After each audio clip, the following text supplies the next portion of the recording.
Between Sundays, after Easter, Joel Moses. Yes. Here we go. We're here. The Tuesday after Easter for us. I realized in our last couple of podcasts that we talk and we just stare at each other the whole time. I know we should look at the camera. And the whole point of us moving our table was so that way we'd actually look at the camera more. It's just weird to talk to each other looking at the camera. But that's like a podcasty thing to do though?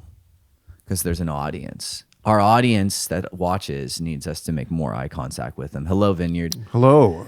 And those people who listen and watch, and the Spotify people don't need it. It's obviously. strange. Like if you ever watch news shows, though, like when they look at the camera, but they're talking to each other. But it feels nice when they do that. Like I was watching a hockey game last night, and one of the commentators just kept looking at the other guy, and I felt very disconnected from him. And the other guy was like, "So here's what's actually happening here, Joel." And it was, so there's a lot of, this guy was doing this guy, and I was like, he's talking right to me. Okay, good. So we'll look straight at the camera. You remember during COVID when the big thing was like, "All right, pastors, you need to look right into the camera." Why did they have a southern? Because there's all the southern guys that always still, all the southern churches were so big, and they were still doing church even though everybody else was locked down, and they were the first ones to have like live stream church services. Because back then in 2018, ain't nobody. No, you guys I think had like a camera. No, we got.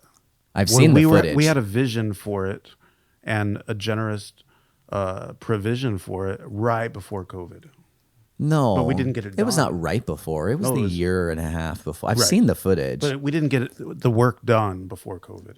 Yeah, you did. You had it's on the YouTube. It's super, super, super old footage. Yeah, don't go look. And it's like a camera mounted up like high on the wall. Don't go look at that. It was when you guys still had the projector screen. Oh, I've seen that. Yes, you're right. Yeah. That was, I mean, back then in 2018, the only churches that I knew that were doing live stream and it was good were like Bethel and Life Church. And that was when they had campus pastors and they're like, I see you. I see that hand. I see, press that button, press that hand, raise your hand. Do you remember that? But anyways, during COVID though, they always, like, I watched all these videos and they were like, pastors, you got to preach to the lens. You got to preach to the lens. And then there was always like, how do you encourage a call during COVID? And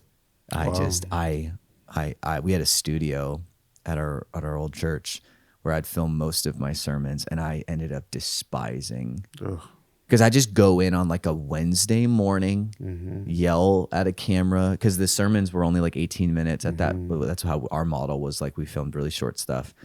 Oh, it was awful. Wow. So anyways, this gives me like a PTSD triggered response. We all have PTSD from that era.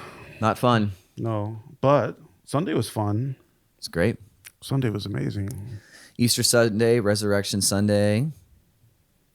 We had our first Sunday where we were kind of more or less operational in the entrance cafe, which was really great. Lots and lots and I mean, we had over 400 some odd people here. I feel like because we had 370 chairs and the room was full, both services, which was great. It was awesome. New people, so many new people, lots of life, lots of transformation happening. Lots of the evidence of it was you could see it. Fun to see we saw some neighbors, unexpected, and also some people from Shannon's music world who just came. That's great. That was really cool. That's super fun. Yeah. And people invited friends, and they showed up. Well, we had Good Friday too, which was awesome because then people got to experience a very cool contrast, bloody. Oh yeah. And then people were about to erupt on Good Friday, and we had to kind of keep that on the DL. Brienne was. She's like, we should have sang one more song. And I was like, the fact that you wanted that is that was what we intended. Yeah. People leaving wanting more. 20 minutes of absolute silence as 200 people go take communion and stuff. That was really cool too. Wow. That was really That was fun. very powerful. And no one, like there was a baby crying a little, which was cool because there was a rustling. Yeah. There was movement probably. I was waiting for someone to start just wailing. Yeah. Like, because once that happens, then it's like all the emotion There were lots of over. sniffs. Yeah. There were lots of tears, but not a wail. I was holding back. I was like, oh, this is heavy. This is heavy. Very important. Such an incredible time. After Easter, let's talk about sex, baby. Yes. Let's talk about you and me. If I was on key at all, that would be a copyright infringement, and then our entire podcast would lose all of our give people 2 context. cents of revenue. That's what we're doing on Sunday. We're talking about sex. Yes. Which I just now figured out that my children listen to this podcast. Oh, no.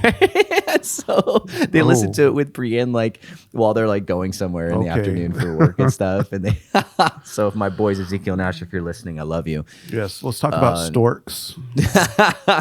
No, they know about sex. Okay, good. They're almost in middle school, dude. But very few people get their information and their formation on sex and sexuality from godly parents who impart it to them. Correct. Culture because Christian parents often are very reactionary. Yeah. They don't want to talk about something because they're afraid to talk about it because they don't know how to talk about it because it wasn't modeled to them because their parents shoved down their throat purity culture, you better wear your purity ring and then you better read, I Kissed Dating Goodbye. And then all of a sudden the day you get married, sex better be the greatest thing on planet Earth, which was, horrible. So then now they have kids and it's like, wait a second, my parents never talked to me about this stuff. Yeah. So then they go read books and then they're like, oh my gosh, this feels so overwhelming. How do I talk to my kids about something in the appropriate timeline, which is going to be way sooner? Right. That's the issue. Yeah. People think, well, I'll talk to them when they're teenagers. No. Oh no. People are getting formed and they're getting their information about sex if in the elementary average school. kid is revealed, like shown, experience some sort of sexual experience in elementary school, like mid-elementary, we're talking 3rd, 4th grade, then as a parent, you need to be the first point of contact for that. So that way the kid comes and talks to you about it. Hey mom, hey dad, this one kid in my class was blank. Should that be something that we're talking about? And you're like, oh, hey, let's make that normative and let's talk, So anyways, so but we're doing this series. Listening. What does the Bible say about? Yes. And then your first topic. We're going right for the big one. We were just talking about this last week. If this was mid 2000s when Mars Hill and both Mars Hills, if Seattle and Michigan was that where Rob Bell was? Yeah. And Harvest and like all of the Gen Xer churches that were booming. If this was a series that was being done then, there would be like book deals and we'd buy billboards, in LA and it'd be, what is the, and like the church would grow by triple because of the controversial nature. And now it's like, we're just doing it the week after Easter. Wow. Yes, true. So now it's just kind of lame. Now it's like, oh, well, I guess we'll talk about sex and money and power. What the Bible says about. And in the middle of that, we'll also sprinkle in a child dedication because it's Mother's Day. What the Bible says about families. Oh.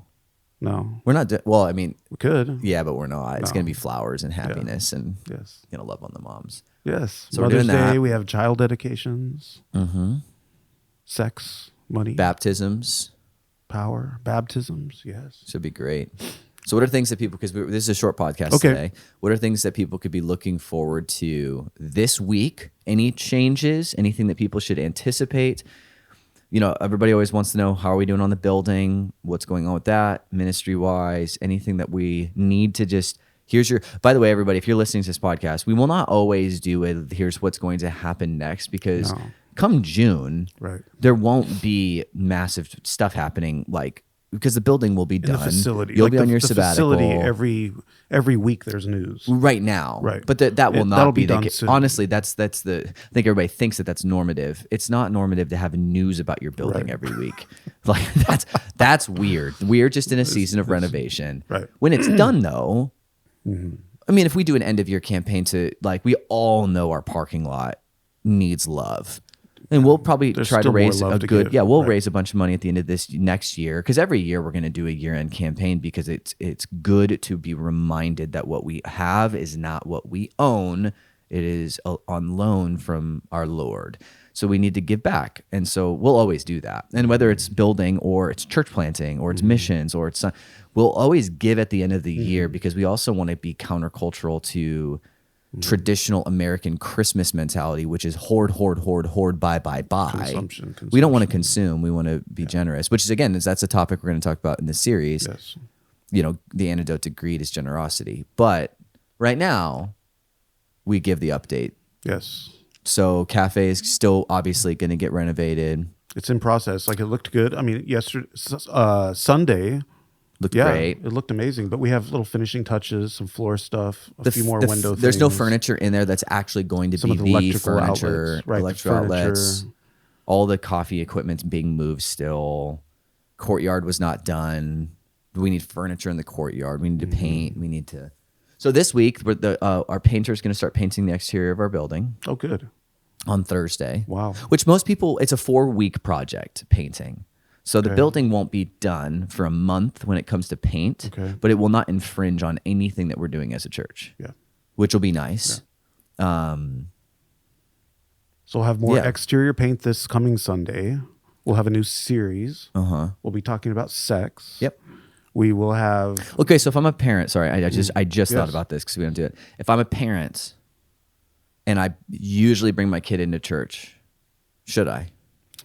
If you're a parent who brings a newborn, that happens a lot. What about my kids? Totally elementary fine. School age kids who know. It'd be great. You're not getting gross. No. You're trying to teach about what the scriptures, what God's original intention is for intimacy, and how there's a counterfeit out there that the culture is selling like crazy. Right. We'll talk a lot about the counterfeit and the beauty and the power of sex, and but we're not going to learn too much about you and Shannon. Oh no. Right. I mean, I could give. No. You could ask Shannon if she's okay with that. I was going to start off and say I'm going to give a personal story, but. Well, it's going to be a personal story, right? Yeah, but not. No, I'm not going to go Yeah. You're going to talk about something. No, I think it'd be great to bring kids in because, like in kids ministry, we're going to talk a lot about love. Yeah. But if someone brought their kids into the service, the parent I think would be more awkward than the kid. Yeah. So if you're a parent that has never had a conversation about what the word sex even means, then you need to be prepared. Yeah. That you're going to have that conversation because that word means something. Right. And if you drive on the 405, Dying for Sex is a show that's they already see the word. Right. The question is are you... They giggle about it. They know about it. They hear of it. They don't know about it, but they know of it. Yeah. And so I think that this Sunday would even be a fine time for them to hear that God is involved and he cares and he created it. Yeah, and just be prepared for that. Be prepared. And if anybody does need some pointers on that, there are great resources out there about how godly Christian parents can talk to their kids about at a level that makes sense to them. Like a lot of 4th graders don't need you to give every single tiny little detail about how reproduction works. Right. Like they don't even understand that, you know, like they're still like trying to figure out how to wipe their butts. So it's like, at least my kids. So oops, sorry boys. Probably shouldn't have said that. But yeah, anyways, it'll be good. So sorry, I just realized as a parent though, if that word came up, I would be alarmed. But now we're warning them. Yes. But in the same way that we talk about money, like you're gonna also have to talk to your kids about money because we're gonna talk about budgeting. Yeah. We're gonna talk about principles of debt. Like we as a church, you know, this was a conversation we had 2 weeks ago because we had to make some hard decisions for fiscal reasons.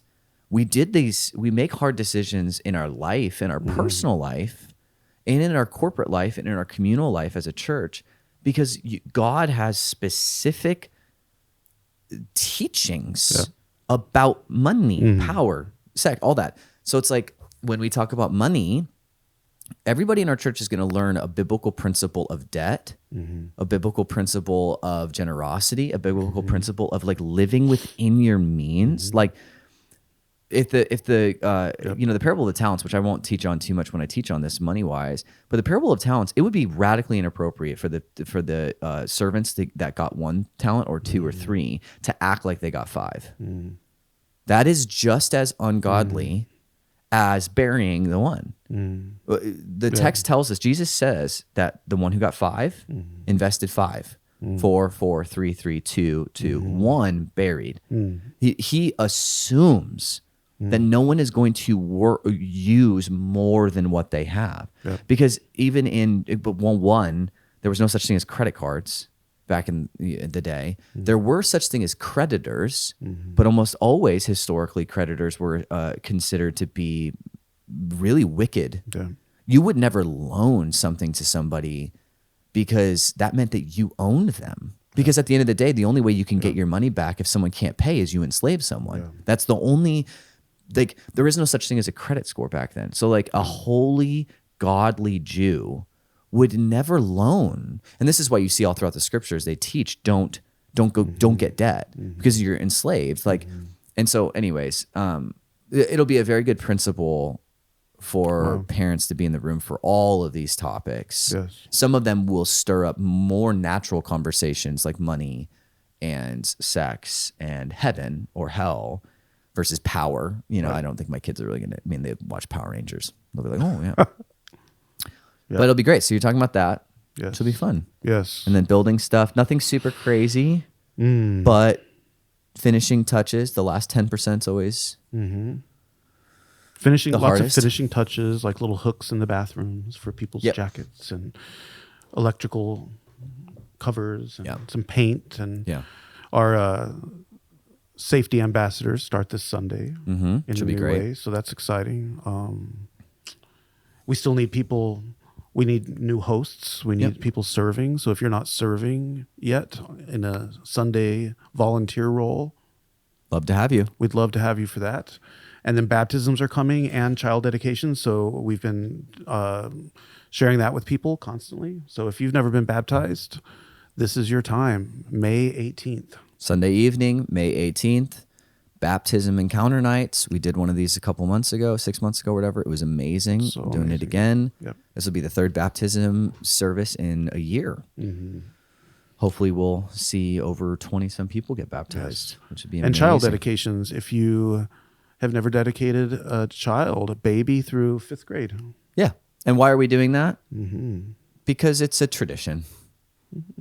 I mean, there's nothing, I mean, like if we really want to get into the history of it, I mean, it's good for us to recognize that we're even stewards of our children, that they belong to God, and that we're entrusted to their formation and raising them, and we need a family, our church, to commit to supporting us, and we need to commit to raising our children. Which is wildly countercultural. Very countercultural. Like, I think that nowadays people think that child dedication is kind of like just a ceremonious, like it's like how Europeans consider baptism. Yeah, it's very sentimental. Oh, Yeah, we're going to go special. sprinkle them. And it's like, I mean, the Mennonite, the Anabaptist in me is like, no, this is a radical call to rooted living. You know, like I almost want to say, like, if you're a parent and you're a part of our church and you can foresee making a covenant with the land of West LA and the people of West LA and the school system of West LA, and you go, I don't know what the Lord's going to do in 2, 3, 4 years because I might transfer or might whatever, but I can within good conscience say, I'm here and I'm going to subversively live in every sphere of my life, including the development of my child, to bringing the subversive kingdom of Jesus to their PK or TK, pre-K, elementary, every sports program. Okay, I'm here. I'm rooted. I'm going to dedicate my kid because I'm not going to be able to do that alone. And I'm going to need my kids to have godly kids around them. And I'm going to need godly parents to be around me because I have no idea what the heck I'm doing. Then that's why you dedicate your kid. This is not sentimental. Hi, you have a newborn baby that's super cute. Let's bless them. Ooh, bring your grandma and in-laws. And then 3 days later, no one remembers. I don't know. The Anabaptist in me is like, this is way, way, way, way, way more. If you were dedicating your kid and you were like a pastor, a group of people just got arrested in Mongolia for handing out Bibles. And they got arrested. They have $100,000 fines and 5 years in prison for handing out Bibles. This happened last week. Wow. What would it look like if they dedicated their kids in their underground church? Wow. You're setting that child apart for a potential life-altering, life-threatening call. That's what you should think about. Wow. That's what it actually is. This is not a replacement for the fact that we're Protestants and we're not full bore into baby baptism. So let's come up with another sentimental nonsense, which is what a lot of churches, honestly, historically, it kind of just, you got to do something for babies. And that's such a sad, I just don't like that. I'm so anti-tradition anyways. I'm like, do it the way that it was originally intended. You know, like flip the world upside down. You know, we're dedicating your kids and we're calling out. We're literally going to benedict over them, their call. And ours, and parents. Yes. Like as we are going to integrate our faith into our parenting, into our homes. This isn't a compartmentalized Sunday experience. We are people of God, and we're going to choose Well, like okay, so like you dedicate your kid to the church, an old or a New Testament early church like implication of this. This is where like stuff in the New Testament gets really controversial with families. You're held accountable to the faith of your child. Like it is very clear in the New Testament that until they are adults, they're you like, oh, so your kid is prodigalizing. Yeah. So you're accountable to that. Yeah, you're responsible. Like, so, okay, you're going to dedicate your kid. Are you willing to have other adults in your life say, what's going on with Danny? I hope there's no kid named Danny in our church. I'm so sorry if there is. But like, what's going on with Danny? Yeah. What are you doing as their dad? Yeah. What are you doing as their mom? How are you running? How is your home open for them when they come back? Like, that's what dedication means. Like, that's what being a part of a church family means. Like, again, we're not just praying over you once and then you move on. Like, you're allowing this community to be in authority over you in a godly, like, imagine how beautiful that sounds. Like, you mean to tell me that like I may spend the next 15 to 20 years of my life with this community and they're going to be around for baptisms and celebrations and also like horrible tragedies and everything in between. Yes. Like, yeah, that's theoretically that is what this should entail. That's I mean, that's just what the church should look like. But yes. So it's that's amazing. It could be very cool. It's going to be. Yes. It'd be very exciting. So on the Church Center app or by going to our website events, you can find info on how you can sign up for these types of things. Yep. Child dedications, baptisms, learn Sign more. up. Yeah. Find out. Now's the time to really let that be stirring in you. So that'd be great. Yeah, baptisms. Yeah, that's another big life-altering experience. We'll talk more about that in another podcast. Yeah, we'll have more to come. Yeah, that'd be really great. So we've got some building changes, but we're landing the plane, which is really good. New sermon series. We have David Parker preaching in 2 weeks, which will be super fun. Amazing. Or 3 weeks. May the 4th. Yeah, the week after next. May the 4th be with you. Yeah, Star Wars Day. But that'll be really good. David Parker's a board member of our church now for a year, which is going to be great. Emeritus. We'll talk more about that next week. Yeah, I'll be in town because I'm out of town. Yeah, what are you doing this Sunday? I am preaching at a good friend's church. Oh. So I'll be flying out, spend the weekend with their team, preach, see some good friends, some old friends, and then I'll be back. So that's going to be amazing. Playing relief pitcher for my buddy. Nice. So give him a week off and love on him, encourage him. So it's going to be really good. But yeah, that's really good. So good stuff happening and lots of things to celebrate. We had 8 new families. I can't remember what Megan just said. I think so. So many new families on Easter Sunday, getting connected, getting loved on. It's like, yes, this is so good. It was. So good. So much stuff to celebrate. So, yes. Awesome. All right, Vineyard. Thanks for joining us on these are getting shorter. Maybe maybe that's a good thing. And then we could just film random long form ones later on. Yeah. I don't know. We didn't do a Would You Rather or we didn't do anything or this or that or anything like that. But we also, it's okay to... Chipotle or Qdoba? Chipotle. That was too easy. What about, same for you? Well, yeah, Chipotle. Well, yeah, Qdoba's terrible. Yeah. Ooh, free queso, but it's like $14 burrito. It's like, it's not free queso. We used to have one in the Westfield, in the Fox, the mall in Fox Hills. I don't know if I it's think still there. Qdoba's can't survive if there's already a strong Chipotle presence or just a good Mexican food presence in general. I think Qdoba's survive in suburbs. Okay. Or like, you know what I mean? Yeah. Like big malls and Mexican food. And it's like, it's not really, it's kind of like that pizza place that's terrible, Sbarro or whatever. Oh yeah. Like that only exists in malls, right? Yeah. Mall food. That's good. No, I was thinking like, what would be another this or that? Would you, this or that or this or that? Okay. So Jersey Mike's or Jimmy John's. Never had Jimmy John's. What? Okay. Jersey Mike's or Firehouse. Never had Firehouse. What sandwich place have you had besides like a nice fancy place? No. Don't say Subway. Subway. Jersey Mike's, Subway. Oh, here's a controversial take, and then we'll end with this then. I would rather eat Subway than that 5-star best sandwich place in the world in Venice. Oh, don't. Yeah. What's that place called? Don't. Oh, yes, I'm going to say it. This is not me being from Colorado. I know nothing about. No. the super fancy focaccia place that has a line out the door on Abbot Kinney. It's a little viral. It's not a little viral. It is viral. Right. It is the definition of a viral sandwich that $20. claims that they have the best sandwich in the world. Yes. Well, they fly in like water from Rome or something to make their bread. They don't. They do not. It's okay. You know what? It's focaccia, which I've had better than homemade focaccia. And I think I told this to Courtney. She's on our worship team, and I think that she may have wanted to kill me. No, I told Shannon this. I said Subway's better. Oh yeah. And Shannon she's a lot. I think I lost a lot of credit for that. I would rather have a chicken bacon ranch from Subway than have a $20 nonsense. But it's on Abbot Kinney. That changes everything. You can go to like Gooder and go get your sunglasses while you're at it, and then spend $50 on some matcha, yeah, fracha, whatever from that vegan. They have and then matcha ice cream. Down the road, you can go get vegan donuts. Oh, for $8 a donut each. Wow. Anyways, hot take. Wow. Sandwich place is not good. No, I'm terrible.